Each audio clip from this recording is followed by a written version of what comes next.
वाशिम जिल्ह्यातील रिसोड, मालेगाव तसेच वाशिम तालुक्यामध्ये आतापर्यंत अतिमुसळधार पावसामुळे किंवा ढगफुटी सदृश पावसामुळे शेतीचं प्रचंड नुकसान झालेलं आहे। अनेकदा या पावसानं कहर केल्यामुळे या वर्षीचा जो खरीप हंगाम आहे तो जवळपास वाया गेलेला आहे। खरीपातील सोयाबीन, तूर, कपाशी, उडीदमुग तर अगोदरच गेला, कारण त्या दरम्यान प्रचंड मोठा पाऊस होता आणि जेव्हा हे पीक पेरलं, जेव्हा वाढीस लागलं होतं सोयाबीन, तूर, कपाशी तसेच भाजीपाला पीक, त्याचंही या अतिमुसळधार किंवा ढगफुटी सदृश पावसानं प्रचंड नुकसान झालं आहे। वाशिम जिल्ह्यातील रिसोड, मालेगाव आणि वाशिम या 3 तालुक्यामध्ये गत 3 दिवसापासून अति प्रचंड असा मुसळधार पाऊस पडतोय।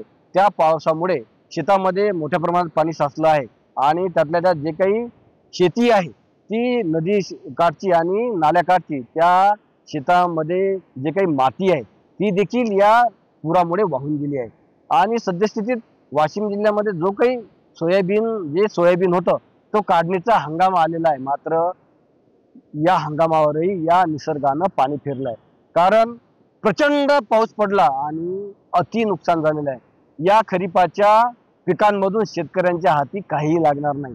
या अगोदरही शेतीचे पंचनामे झाले नुकसानीचे, मात्र शेतकऱ्यांना अद्याप कोणतीही मदत मिळाली। जवळपास अनेक ठिकाणी 2 महिन्याचा कालावधी उलटला, मात्र प्रशासन आणि शासनाकडून कोणतीही मदत न मिळाल्यामुळे शेतकऱ्यांमध्ये नाराजी आहे। माझ्या समेत या रिठत भागातील शेतकरी आहे, यांचं कालच्या पावसानं आणि पुरामुळे प्रचंड नुकसान झालं आहे। आपण त्यांना विचारूया, कारण जवळपास 7वी ते 8वी वेळ असेल ज्या शेतकऱ्यांचं या भागातील प्रचंड मोठं नुकसान झालं आहे। मला सांगा दादा, किती नुकसान झालं? कारण प्रचंड दिसतं। आता जवळपास 100% नुकसान झालं, जे 70% नुकसान होतं। सुरुवातीलाच खरीपाच्या पेरणी संदर्भात 2-3 वेळा पेरण्या झाल्या, चौथ्यांदा झाल्या, परंतु त्याच्यात ते उगवण शक्ती कमी झाल्यामुळं पीकही निघालं नाही आणि त्याच्यामुळं काही शेतं खाली राहिलेली आहेत। त्याच्यामुळं पीक वाढीस जे ऊन पाहिजे होतं ते निसर्गाकडून मिळालं नाही, त्याच्यामुळे वाढ झाली नाही आणि त्याला शेंगाही मिळाल्या नाही। जवळपास 9-10 वेळा महापूर आला, त्याच्यात 2006 पेक्षाही मोठा महापूर इथं आलेला आहे। 1 ते 1.5 फूट जमिनी खरडून गेलेल्या आहेत। जे 70% पिकाचं नुकसान झालं होतं, जे पंचनामे झाले होते ते 60 ते 70% दरम्यान झाले होते, परंतु आता संपूर्ण 100% नुकसान झालेलं आहे। त्याच्यामुळे शेतकऱ्याच्या हातात काहीच येणार नाही, त्यांचा दिवाळी दसरा साजरा होणार नाही आणि कोणतंही नुकसान त्यांना अद्यापपर्यंत नुकसान भरपाई पालकमंत्र्याकडून मिळाली नाही। फक्त झेंडावंदन करायसाठी आले आणि परत एकदा सर्वे करण्यासंदर्भात आले, परंतु 1.5 तासाचा त्यांचा सर्वेचा अहवाल घेण्यासाठी आले असता ते परत गेले, ते पुन्हा आलेच नाही। त्याच्यामुळे शासनानं जी मदत द्यायला पाहिजे ती मिळाली नाही आणि परत आशा शेतकऱ्यांना आहे, परंतु ती 100%तली सुद्धा मदत मिळेल की नाही माहीत नाही। परंतु या महसूल मंडळात पाऊस 67% पर्यंत पडला असून सुद्धा मागच्या वेळेस या महसूल मंडळात पाऊस कमी पडल्याचं या तहसील कार्यालयानं दाखवलं होतं, परंतु गोवर्धन मंडळाचा अहवाल बदलून तिथं मात्र 100% नुकसान देण्यासाठी तुमचं म्हणणं आहे की जे नुकसान आहे वास्तव ते तेच दाखवावं आणि सध्या परिस्थिती ती सुद्धा लक्षात घ्यावी अशी आमची शासनाला नम्र विनंती आहे। मला सांगा दादा, प्रचंड नुकसान आहे, कारण खरीपाच्या हंगामावरच आपलं सगळं वर्षभराचा उदरनिर्वाह चालतो। मोठ्या प्रमाणात आपण सोयाबीन आणि तूर लावतो, मात्र हातचं सगळं गेलं। शासनानं आतापर्यंत जे जाहीर केलं ते तर आम्हाला काही मिळालंच नाही, पण आता हे जे ओव्हरलोड लिमिट झालं आमचं ते बी अजून काही मिळेना। तर शासनाने याचा त्वरित काहीतरी निर्णय करावा आणि आम्हाला मदत द्यावा काहीतरी। आज आमच्या पोटापाण्याचा प्रश्न आहे, आज आमचं काही धकत नाही त्याच्यामध्ये, शेतीमध्ये आमचं शेतीचे व्यवसाय आहे। विषय महत्वाचा असा आहे सर की वारंवार 5 ते 6 वेळा पाऊस होऊन सुद्धा त्यामध्ये सरासरी काल 67% पाणीचे, मागच्या वेळेस 67% पाऊस होता, यावेळेस 100% पाऊस आहे। साधारणतः 84 सालामध्ये असा पाऊस झाला, त्याच्यानंतर 2025 मध्येच पाऊस झाला, 40 वर्षानंतर 2025 मध्ये पाऊस झाला।